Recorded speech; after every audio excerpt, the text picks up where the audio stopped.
Hello,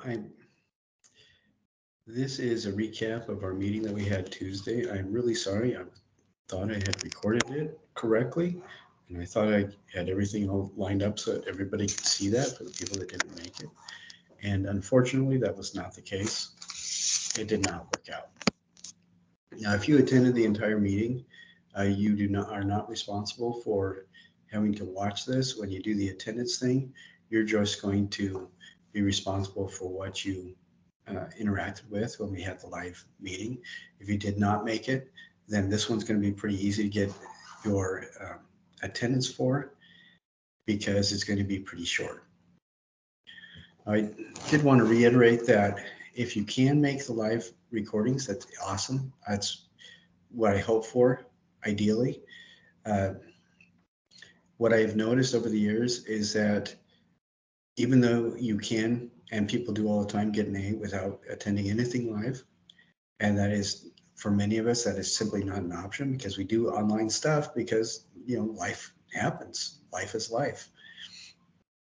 And we want something that's a lot more flexible for us. So the great majority of people that get A's are not attending live. But I will mention that what I've noticed is pretty much everybody that does attend live, if they can make it as often as they do, are also the kind of people that earn A's in the course.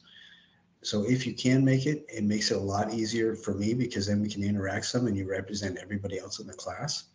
But if you can't make it, don't. Your grade is not going to be dinged whatsoever for not making it live. You just need to watch the recording. And this one, because I was not able to solve technical issues and it did not come out the time that I had planned, I'm going to add another 3 days on it for getting it done for everybody. And then we'll go back to our regular broadcasting schedule on Tuesday. If you are not going to be able to make it live, please submit whatever questions you have for that week on through email, and I will try to take care of that for you as well as I can. What helps me is hearing those questions. It's almost always several different people that have those questions, and then I can address them in the meeting that everybody gets to listen to. I don't know if gets is, everybody has to listen to it. This class, Gender and Art, can be an uncomfortable class for many people. In art, we deal with the human form.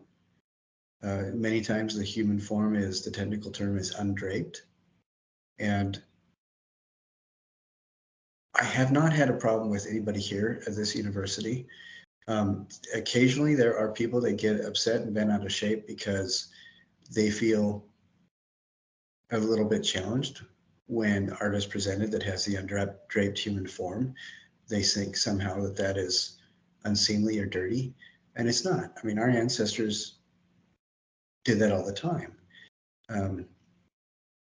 When the human form is portrayed as something to be used as a commodity, when it's no longer being portrayed or presented as a human with dignity, then I think that that's when we start having significant issues. And I will do everything I can to avoid stuff like that in our class. So please do not be offended. Another thing that I want to remind everybody is all of us are human beings, and a lot of the times, if something is offensive, generally it's because we don't understand the context. And especially at this school, I do not know of any situation I've been in where people have gone out of their way to hurt other people's feelings. I think we're all very well aware of the damage that things like bullying can do. And so it's really a nice feeling here when people that I've met on both receiving and giving parts of the communication equation give each other the benefit of the doubt. You know that the other person isn't out to offend you, and you know that your job is not here to be offended. And I really appreciate that perspective. I think one of the knee-jerk reactions some of us might have is to assume that a person exhibiting traits that we happen to be talking about might be the spokesmodel for whatever that group of people are. if it's a faith, an ethnicity, or a physical trait. And we just need to be mindful that unless somebody carries a placard saying that they are a paid representative of that trait, then it's unfair for us to put them in that position. And that's regardless of who they are. I have a friend who is one of the very few Asatru Norse pagans in Utah. And he's gotten used to navigating it, but a lot of the time he has to be the guy who everybody thinks is a spokesmodel for paganism. And he's learned how to navigate it well. But I really trust that we're open to conversation as opposed to blaming or assuming that everybody we meet is in the category that we assume that they're in. I think that can be a dangerous thing. That deals with personal contact, but I think it also deals with art in general. When we make assumptions about the people producing art, when we make assumptions about what we see, that can lead to really limiting our own understanding. And it can lead to closing a lot of doors for potential appreciation that otherwise might have been left open. So be mindful of that. We all live within a bubble of our own society and culture and consciousness, and to judge anything else that doesn't come from that same bubble as belonging to that bubble, I think does a big disservice to our own selves as observers, and it does a huge observer to whoever created the thing that we're looking at. So be mindful of that as well. We want to do what we can to assume that there is a context that we don't understand if we don't understand something, and to assume that the first step we should take is to try to understand and appreciate where this comes from, as opposed to just disregarding it. And what's exciting to me about the school as well is that the students that I've met here, you all have that kind of attitude or that desire coming in, and I really appreciate that. I haven't had any really interactions with people that are just immediately dismissive if they see something they don't understand. I want to talk about a couple of things. We talked about these in the live class, but I want to cover these fairly briefly. They are in the modules. First thing is, try not to pay attention this first 2 weeks on due dates and things like that. I am revamping everything from after discussions with several of you and what you wanted to have the class be about, what you needed. So you were talking to Van about the things that you needed as well. I'm revamping the class, and by the end of next week, we should have everything sorted. So please don't pay too much attention to due dates. After next week, that's when we'll have to start kind of paying attention to them just to keep on track with everything. First off, there's a discussion that we just had a little bit of about the water that we breathe, the water that we live in, the air that we breathe.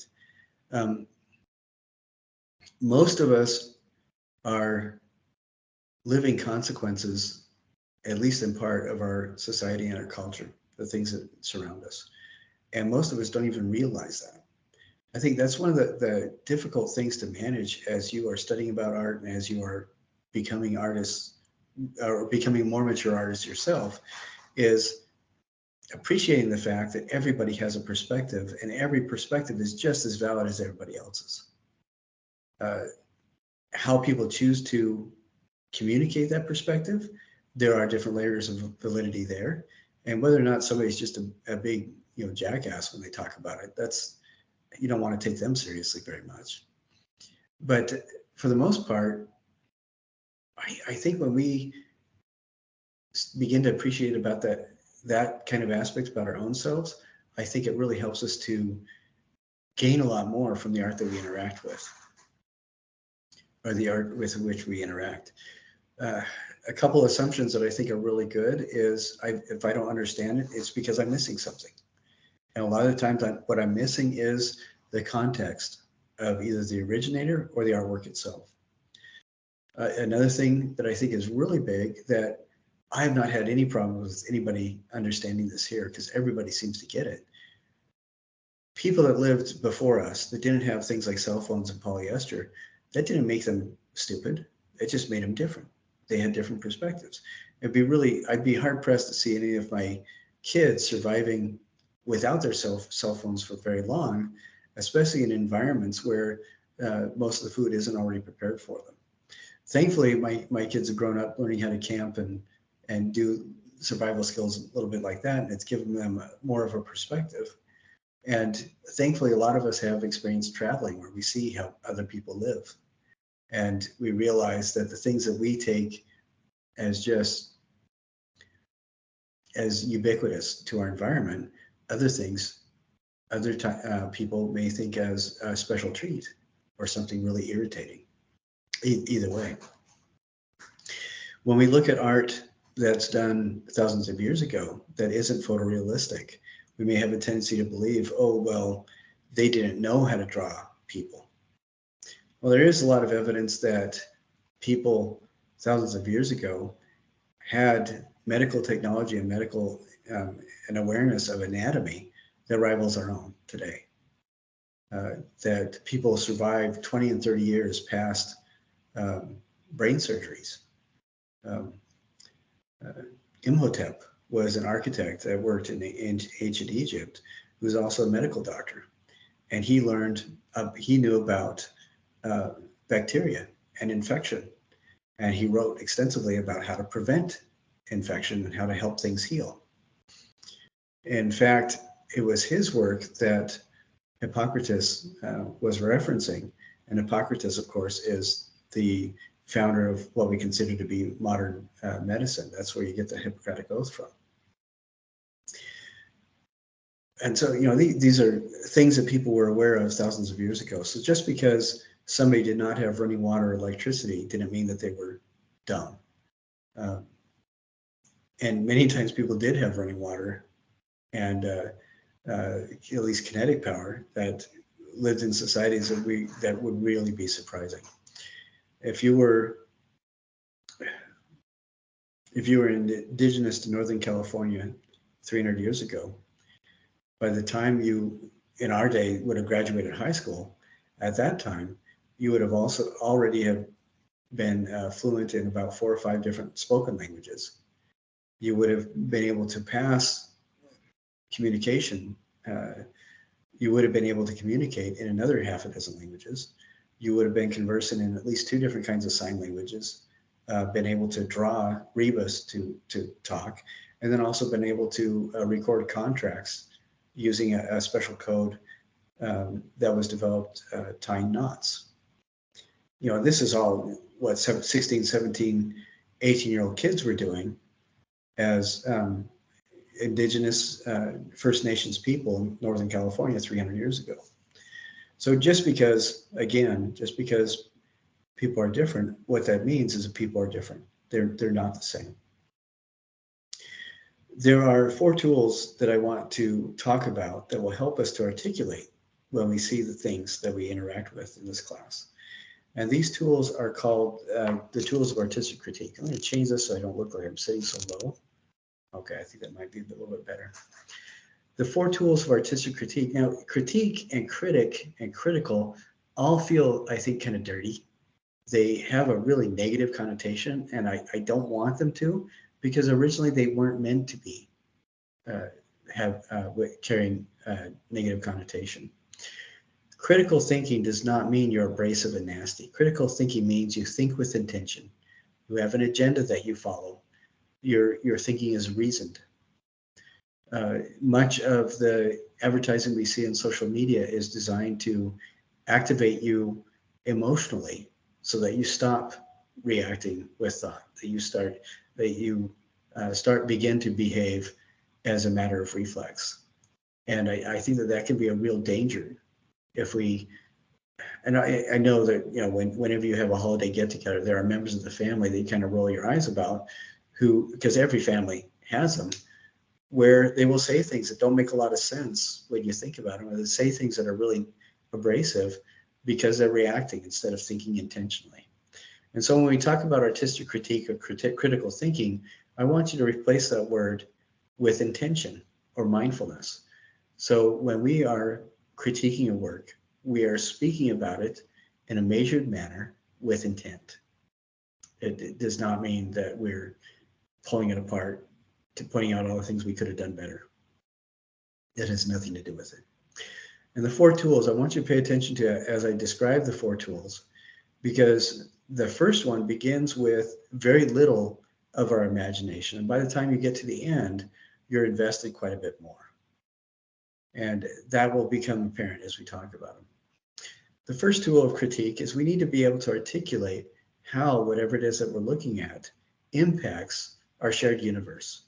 We're talking about its physical traits, its perceptible traits. In music, it would be how it sounds. In poetry, it would be how it flows linguistically.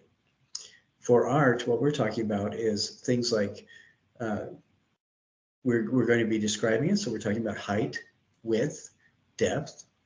Maybe we're talking about material. We're describing textures. We're addressing colors. Maybe we're talking a little bit about placement. If we see a portrait of a human being, it looks like a side view of a human being. The placement of it will help us to determine different things about it. Maybe part of the description is that this was carved into the lintel of a doorway, or maybe it was carved into the back of a chair, or maybe it was pressed into a surface of a coin.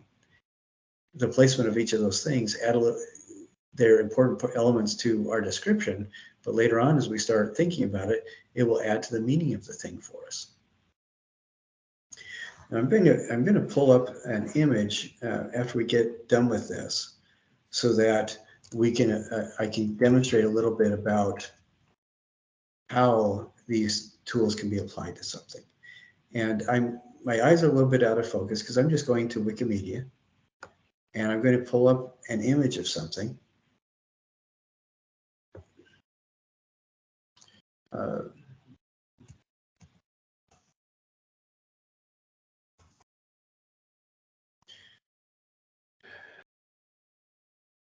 Okay.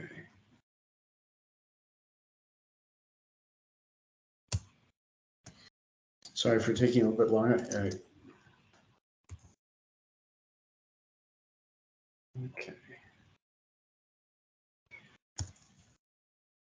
I thought I could do this fairly easily while I was talking to everybody. Okay, here we go. Now I'm finding a couple things that I'm going to pick one of these images to use, and then we'll go through and describe, or I'll illustrate each of these four steps that I'm going to go over. Let's see.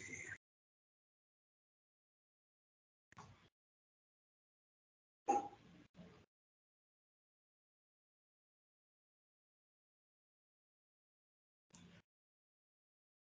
right, that looks good. I think that this will be great. And I'm being a little bit secretive about it right now, but you'll see it in just a minute or so. And you'll kind of understand or appreciate what I'm talking about when we go through this. Now, in that first module, I talk about the tools of artistic critique. There's a video that I want you to watch a couple times. One before we talk about the tools, and then I want you to watch the same video after you think about the tools and see what an impact, or if the impact of the video is different to you as you watch it. It's basically two people applying these tools as they look at a piece of sculpture in a museum. So the first one is description, which is just basically articulating what the thing looks like, how heavy it is, what size and shape it is. It's essentially its physical properties. Now, the second one, we're going to start using our imagination a little bit. This is when the second step, or the second tool, is analyzing. When we analyze, we're going to try to guess a little bit about how the artist made whatever it is that they made, or how the thing was generated. If it's a stone carving, for example, we've already established that it was stone because we were able to articulate that in the description part of the process. If there are areas that have different textures, then we start analyzing that, the artist was trying to direct attention to different areas in a different manner because of the different textures. Maybe the artist showed an awful lot of skill over one area and maybe not so much over another. Maybe there's art historians that can demonstrate that there are different areas of some of these famous sculptures in Europe where it looks like the master did part of it and then a student took over. Or the master was trying to correct what the student had made a mistake on. So we can tell a little bit about a skill level of somebody doing something. Maybe the materials used that we determined as we were describing it, we can see certain facility level or a certain craft skill level of the materials use. If there's weaving involved, for example, or if it's painting, how delicate are the paint strokes? How careful are they? How confident are they placed? And during the process of analyzing, we are trying to determine how this thing that we're describing or articulating was made. And the third tool is interpret. This is when we involve even more of our imagination. If we know a little bit about the context, where was this object found? How old is it? Different things like that. Then we can start kind of guessing at perhaps the worldview of the artist, or whether the artist, from what you've seen and how they made the thing that they did, maybe they didn't ascribe to a common worldview of the time. Maybe they did. But we can look at, for example, if they took particular care over some features and not so much over others, that helps us to understand either where they wanted us to focus. It gives us a sense of their priority, or it gives us a sense of their priority without really thinking about where they want us to focus. Or maybe it was simply an exercise in textual manipulation. I think that there's also something that we can address. I'm sorry, let me start over. I had several different competing ideas in my head at the same time that wanted to get out in one sentence, and it wasn't practical. I think that evaluating or interpreting is another opportunity for us to inject something called semiotics. Semiotics is a study of meaning. This is where we can start making extrapolations about elements like where was this object found? Where was it placed? Is it out of place? Can we guess how it was used? By its placement and where it was stored or found, can we guess any sort of level of importance to it? An example of this would be glass beads today are everywhere, and we will get glass beads to give to kids to play with because they have so little value. However, during Roman times in Great Britain, glass was still considered an alchemical, magical material. And people who worked with glass were held in a little bit of mystical esteem. Glass was esteemed by Romans as being on the same order as other gemstones, like emeralds and rubies and amber. So, and we can tell this, as if you just looked at glass in a museum, you think, oh, that's old. But we can tell this because of the burials that occurred when somebody was placed to show reverence by those who survived them. They were placed with objects that were precious to them. And some of these precious objects included things like utensils, medical equipment, items of gold, jewelry, clothing, weapons that they had. But among those valuable items were also included things like glass on a necklace sometimes with emeralds and other precious jewels or gold. And because of that, applying semiotics, what is this telling us about the meaning of these things? Then we can extrapolate or interpret that glass was a treasured item. Do you kind of see how this chain of reasoning works? Now, the fourth tool part of artistic critique that we get to is evaluating. This is when we take all that information that we've been thinking about, description, analysis, and interpretation, and start putting even more of our imagination or thought into it. And this is where we decide, well, is this successful for what it is? Does it have value? Is it worthwhile for us to explore it? Is it worthwhile for us to remember it? Much of the art that we look at during this course, because it has survived and because it is in, on, at least on some level, a canon of memorable art, many other people have decided that it was, or evaluated it as being successful on some level. But I think another thing that's important to remember is that success may also indicate indicative. Is this representative of a society or a worldview? I think that makes the art valuable. Another thing may be, does the art record something? For us, thousands of years later or hundreds of years later, that makes the thing worthwhile.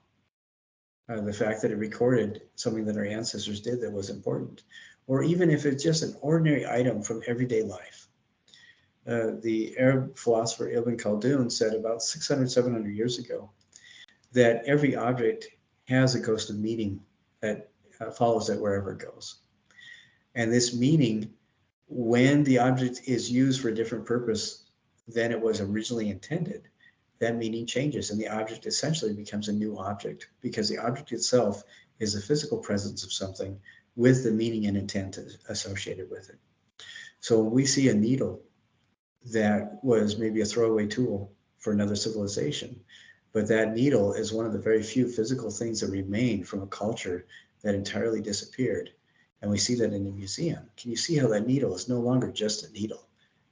Now it becomes a signifier for an entire civilization. So keep those things in mind. And there are some exercises I want you to go through that are described. That I don't think that at this point we're not turning anything in. I just want you to be aware of these 4 tools. And when you watch that video the second time, keep your ears and mind open to see if you can find where those transitions are from one tool to another. Because they will describe, maybe they'll analyze it, then interpret, then they'll go back and describe and interpret it. Maybe they'll analyze it a little bit more, but they keep using those tools to help them gain a better understanding of what they're seeing. And I think that this appreciation and a confidence with these tools will really help quite a bit as an artist. Now I want to do a screen share and show you this thing, and we're going to just go use those tools really quick.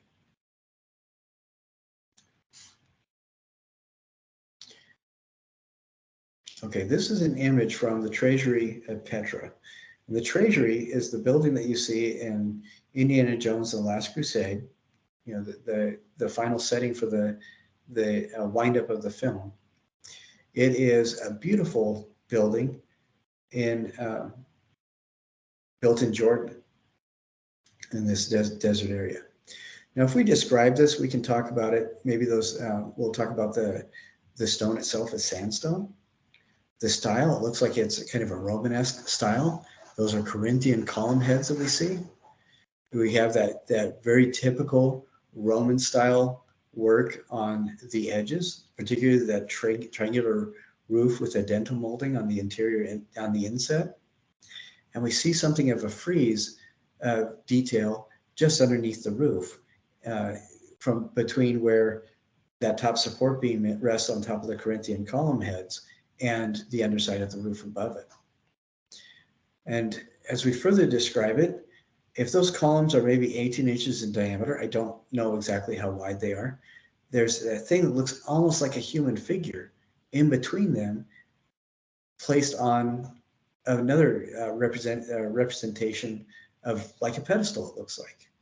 And I'm thinking it might be a human figure. I don't know what it is, but I'm thinking it might be that. Because the dimensions seem to be pretty close to, when I watch my kids run around, that looks kind of similar. But the color is kind of this pale brown, and it does have these horizontal stripes that go through the stone to help us to know that everything is joined together. And it looks like there's significant evidence of age, particularly in that area that's right in between those 2 columns. So there, in just a few moments, we use describe. Instead of saying something like, oh, that's kind of cool, we actually used our big person words and we're able to articulate just the physical aspects of what we're looking at. Second step is analyze. Well, sandstone isn't as hard as other stones, and it has distinctive qualities to it, but still, it is a rock, it is a material that takes a long time to carve. Because of the detail at the top of those columns, because of the smoothness, the roundness of the column, because of the regularity in the dental molding above the columns, I think that these people really had a good idea of what they were doing when they were carving. It looks to me like they used a lot of chisels, and it looks like they used a lot of material to sand things down so they were smooth. I'm going to guess that they probably also had something of a molding form, because if you look at just the underside of that roof line and these horizontal lines that describe the top of that pedestal towards the bottom, and just that area resting on the columns, it looks like they really had control over their tools because those lines were straight. I mean, these guys maybe had string to work with instead of laser sights, and they really knew their stuff. I think this shows an incredibly high level of facility with the material. Okay, so that's analyzing. And when we go to interpret, I think, well, okay, carving something out of stone usually signifies that people want it to last for a while.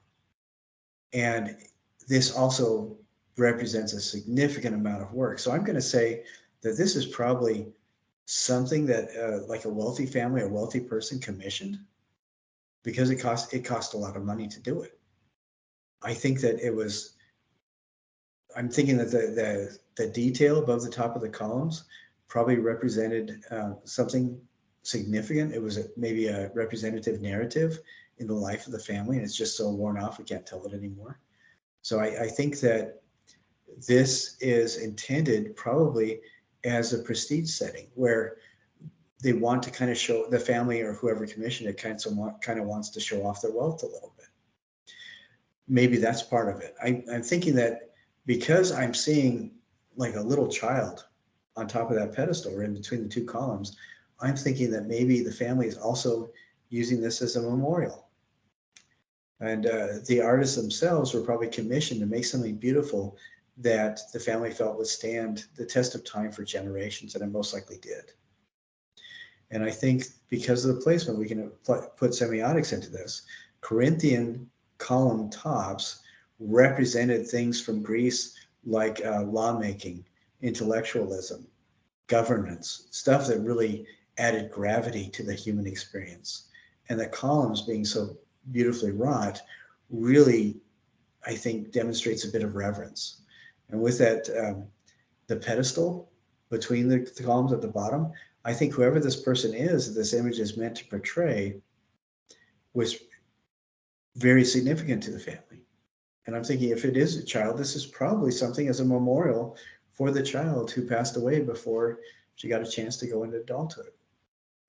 Now, all that, I mean, there's no way of knowing what it really was, but I'm interpreting it. I'm trying to make guesses using an awareness of semiotics or, placement, meaning of placement, things like that.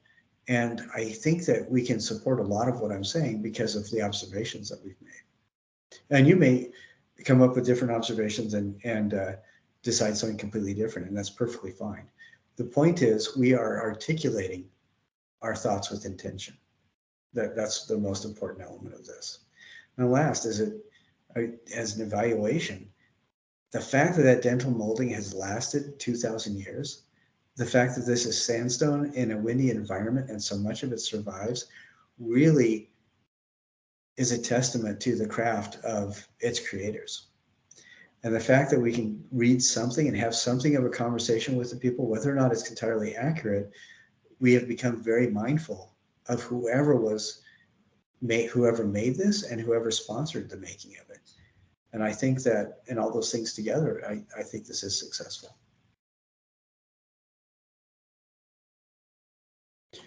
So do you get kind of a sense of how we can apply the tools of artistic critique rather than looking at something and saying, oh, that's neat? Suddenly we have these tools that we can use to articulate our awareness of that thing and communicate how we interact with it and what we think about it. And I think that that's really valuable as we go into art history, because that helps us to engage not just with the items that we see, but with their context, and hopefully with our ancestors who made those things or who sponsored them. Now, there are a couple other things I wanted to talk about. One is I really don't want to do assessments in the form of tests. I'm thinking what I want to do is every week, starting next week, we will have contemplative essays or reflective essays. And what you'll need to do is write about 3 of the artworks that we saw, that we looked at, or 3 of the videos, 3 of the experiences that we had interacting with things, and write about them. And I'll write something up early next week so you guys can look at it and then ask me questions about it in time for the meeting. But what I would like to do in that is give you an opportunity to share what your own thoughts are and demonstrate how you think about the things that we're looking at. Now, gender in art, that the first thing everybody goes to is the feminine form in visual depictions. And that's completely valid. But I also want you to think about how art is a record of societies and how they treat people that are gendered in societies. And I also want you to think about the genders of those who created the art. Things aren't always exactly what we think they should or what we expect them to be. We can also think about gender roles in the society that portray the art. For example, in ancient Babylon, the Akkadians, men were the ones who wore what we would consider dresses or kirtles, and women wore trousers, which is, that's significant to gender roles in art, and it's significant because the gender roles that we idealize today are at odds with that. They're different. Doesn't mean one is better than the other. It just means that that's what we're used to. And I think that writing about the things that you see and what you think about them, and you can either apply the tools of artistic critique to each of the 3, apply the tools to one of the 3 and compare the other 2, or compare all 3 of them, or you can even talk about what you think these things meant in the culture that produced them and how you're reacting to them. Any of that will be valid, and it'll be about 250 words, but it'll be a reflection paper, and that's what you'll be responsible for every week after we start looking at artwork. Another thing I want to do is have everybody responsible for creating 7 projects. And one of the assignments for this week that you see is you're going to be writing a paragraph to propose a project. You don't have to do it. You don't have to make it. You don't even have to make this yourself. It doesn't even have to be one that you're interested in. But what we're specifically looking for is projects that address those questions of gender in art. And one example might be, we expect when we think today, for the most part, when we think today of textile art, of weaving, most of the time we think of women as being the ones who prepared the thread and worked at the loom. Whether or not that is supported by historical evidence, just as an anecdotal survey, we can ask 20 different people, and most of those 20 strangers will think, oh yeah, women are the ones who did weaving. That's pretty much standard fare for any film documenting pioneer life, for example. Well, what is interesting to me is one of the foremost experts of sculptural textile work today is a person named El Anatsui, who is, I believe he's Ghanaian from Africa, and he's very much a man. He does not use cloth to make his textile things, and they're considered textiles because he's weaving and he's tying things together, but he's using other people's garbage and wire to do it. So he's a man who's making textile work with other materials. And then we also look at the tradition of kente cloth, which I believe comes from a similar region in Africa as Mali. And the kente cloth had patterns and designs to it that were very specific, that were tied to very specific meanings. And it was the purview of the men's role to weave the kente cloth. That was the gender role there. So maybe if you wanted to propose a project about this, you could propose a project saying, well, I'm gonna learn a little bit about kente cloth, what kind of designs and things that they did, being aware that men were the ones who took on that role. And I am going to not make the kente cloth, but I'm going to design it. I'm going to make 3 or 4 different designs that I can use as part of a repeatable pattern, and then draw with my watercolor markers what a design for my own kente cloth is, and here's what the meaning would be. And I think that would be a viable project. I think the subject matter is vital, that it has to deal with, at least peripherally, the roles of gender that surround art and art production. Another thing to consider, though, is you guys have jobs. You guys have your own lives to live. So I don't want these projects to take a long time. You need to get through 7 of them. So at the most, they should take about 5 hours to do. So think of that when you propose it. And I give a sample proposal in the assignment for this. Now, everybody is required to make at least one proposal. And since you're all going to be doing 7 projects, we'll share these proposals on a discussion forum so you can look at them and pick from them as to which ones you want to do. And you can tweak them however you need to. But if you want to make additional proposals, each additional proposal will give you an extra set of points up to a ceiling limit of 15 possible points you can get. So you can get extra credit points for coming up with different proposals. Again, you are not required to make this at this time, and you are not required to even make this at any point in the semester. You're just writing a paragraph that describes a proposed project for one of these 7 projects that should take about 5 hours of work. I hope that that is clear. I know that I have due dates for things that you read and stuff like that, and that the syllabus is confusing right now. Please be careful before you get too upset or stressed out about any of this. I am revamping it, and by this coming next Friday, it will look very different. So don't worry about that. Don't worry. We are not paying a lot of attention to due dates until after Friday, because I want your input on Tuesday when we meet, or you can email me your input on Monday before we meet. But I want you to give me some feedback and see what you think, see how you are thinking about how this class could look moving forward, all right? Because this class is more about what you guys want to get out of this kind of study, because I know you're interested in it, but also I want the class to be enjoyable and something that when you walk away, at the very least, you'll have a set of things that you can use for future reference if you want to, and things that you can show off too at family gatherings when they want to see what you've been doing and say, oh, well, I hand bound this book after a particular Japanese style that was used by men who did sewing in villages in Japan. And then your family's going to say, oh, wow, you really earned your education, which is what we all want. It's in art fields. One of the sad things is that our families expect that in 5 years, the most common phrase we'll say at our job is, do you want fries with that? And the sad truth is that 27% of people in the US who study art or art history end up getting a job in their field. But going through this class, I want to tweak it and help you be aware that we can apply these things to any job that you're in.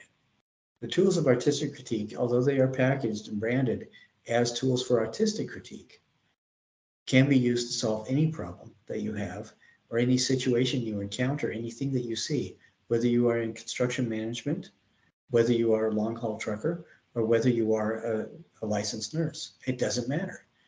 You'll be able to apply these kinds of tools for critical thinking in any role that you find yourself in your student career, and your professional career, and in your family career, any of those things. So again, we're going to be looking at doing 7 different projects, and you're going to be proposing a project for this assignment that should take about 5 hours. And the projects can look like maybe you're making something where you have to do the research and then assemble the materials and then make it.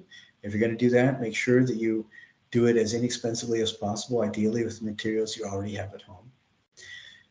You could be putting together a PowerPoint after you research something, and then submitting a video of you narrating the PowerPoint slides, and that's great if you do that. Any of this stuff, when you turn it in, you'll also need to turn in the references that you cited using the MOA standard, and we'll talk more about that later too. Another thing may be that you're going to be designing something where it's actually going to be a trip that you take, where you go and see something on site. And that you can take photos or a video of elements of the trip, edit that together, and then present that. You know, maybe a 2-minute short film of your trip seeing a significant site where gender played a role in the art produced. You know, going to some of the sites in Utah that are, or in Nevada, that are significant to early people that lived here, maybe 1,000, 2,000, 3,000 years ago, like elements of the Fremont civilization. Just doing an exploration and walking around what they do, and using your tools of artistic critique to talk about it and filming the whole thing. Maybe that ends up being a 15-minute film that you put together. That would be incredibly cool to watch, and that would be a totally worthwhile project. So think about these things, and I would like your feedback on Tuesday when we meet, or via email as soon as we can. I will post this recording in the attendance area, and to be counted for attendance, all you have to do is write down 3 things that you learned while you're watching this. Excuse me, I'm not picking my nose. I'm pushing down right here. This is an acupressure point to help you to not sneeze. And I thought it'd be really disgusting if I sneezed all over the camera lens. But that is what we covered this week in class. And again, I'm so sorry that my technical skills did not allow me to make the recording and put it online like I had hoped for. It looks like all those technical issues are gone now. They've been taken over.